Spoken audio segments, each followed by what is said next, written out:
আমরা এখন আছি লা ভিটা নোভা, যেটা হলো গজলডোবার ঠিক ক্যানেলের পাশেই।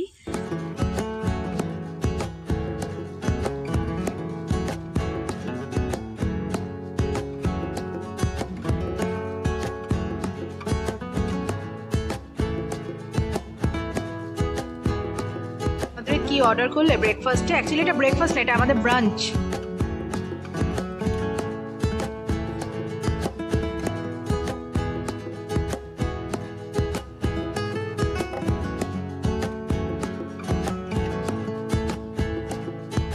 Welcome to the Bong visitors. বন্ধুরা, আজকে আমরা শিলিগুড়ি থেকে যাচ্ছি লাটাগুড়ির উদ্দেশ্যে। দুদিনের ছুটি পাওয়া গেছে, সেই ছুটি নিয়েই আজকে আমরা চললাম সেই পথে। শিলিগুড়ির বাইপাস থেকে আমরা শাহডাঙ্গির ওপর দিয়ে গজলডোবা ক্যানেল রোড ধরলাম লাটাগুড়ি যাওয়ার জন্য।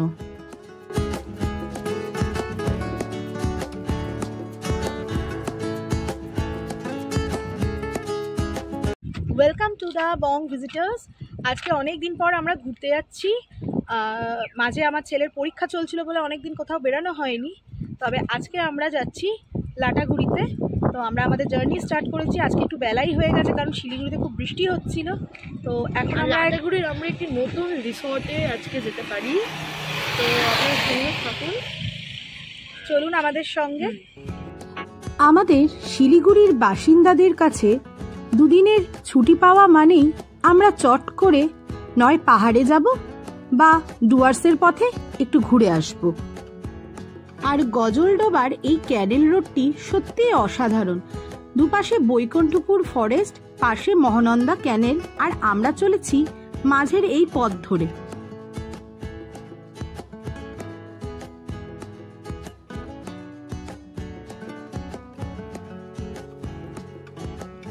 বন্ধুরা, এখন আমরা আছি গজলডোবার থেকে 3 কিলোমিটার আগে একটি জায়গা। এখানে আমরা একটু ব্রেক নিয়েছি এবং এখানে আপনারা দেখতেই পাচ্ছেন কি অপরূপ দৃশ্য দেখা যাচ্ছে আমাদের চারিপাশে। প্রকৃতি খুব সুন্দর। আমরা এখন গজলডোবা ক্যানেল রোডের ওপর একটুখানি জাস্ট ব্রেক নিয়েছি। আমাদের পাশ দিয়ে মহানন্দা বয়ে যাচ্ছে, যেটা তিস্তা ব্যারেজের কানেক্ট হয়।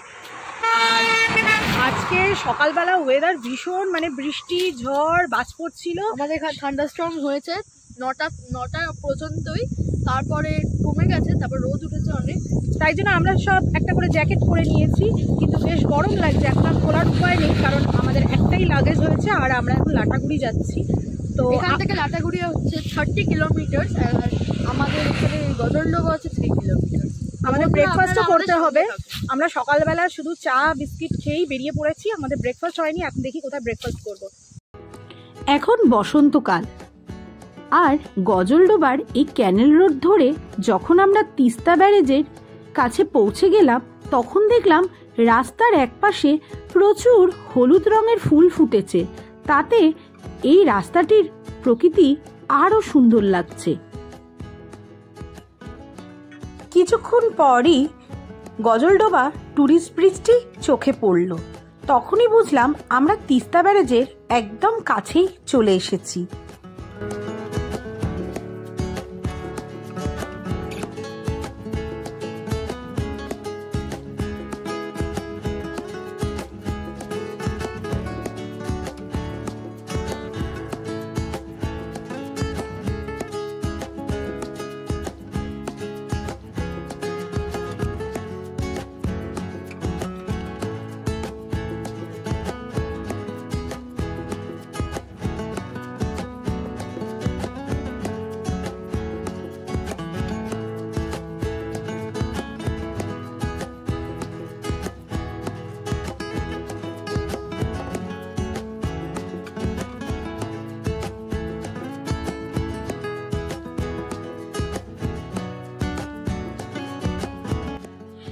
এরপর গজলডোবা ট্যুরিস্ট ব্রিজ পেরিয়ে বাঁ পাশে আমরা চলে এলাম লা ভিটা নোভা রিসর্টে।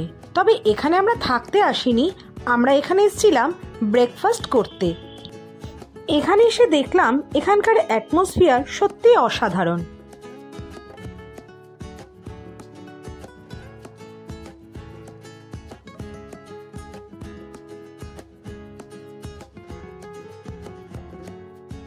আমরা যখন লা ভিটা নুভাতে পৌঁছাই তখন অ্যাকচুয়ালি ব্রেকফাস্টের টাইম ওভার হয়ে গিয়েছিল, তাই আপনারা বলতে পারেন আমরা ব্রেকফাস্ট আর লাঞ্চ মিশিয়ে আমরা ব্রাঞ্চ খেয়েছিলাম হাক্কা নুডলস।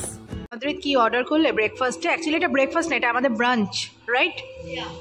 তো আমরা এখন খাচ্ছি হাক্কা নুডলস ভেজ। আমাদের ব্রেকফাস্ট করতে একটু লেটই হয়ে গেছে, তো লা ভিটা নোভায় আমরা এটা অর্ডার করলাম যাতে ওদের পেটটা সাফিসিয়েন্টলি একটু ভরে যায়। ওকে,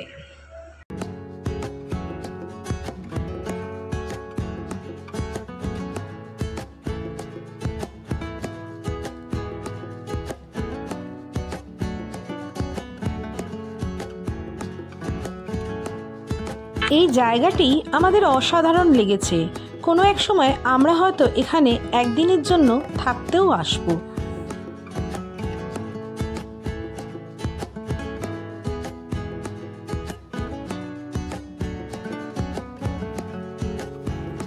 আমরা এখন আছি লা ভিটা নোভা, যেটা হলো গজলডোবার ঠিক ক্যানেলের পাশেই। এখানে আমরা একটু ব্রেকফাস্ট করতে এসেছি, যদিও এখন অনেকটাই বেলা হয়ে গেছে। কিন্তু বন্ধুরা এখানকার মানে চারিদিকটা খুব সুন্দর, ফুল আছে আর এখানকার অ্যাটমসফিয়ারটা এত সুন্দর, কোনো একদিন এখানেও আমরা এসে থাকবো। এখন আপাতত আমরা ব্রেকফাস্ট করতে এসেছি আর এখানকার পরিবেশটাকে আমরা এনজয় করব।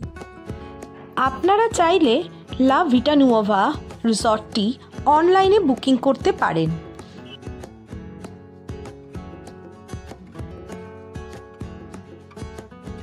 শুধু রেস্টুরেন্ট এরিয়া নয়, এখানকার গার্ডেন এরিয়াও যথেষ্ট ওয়েল ডেকোরেটেড ছিল।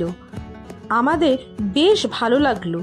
এরকম একটা জায়গা মানে গজলডোবা তিস্তা নদীর পাশেই এরকম একটি রিসর্টে একদিন আপনি ছুটি কাটাতে আসতেই পারেন।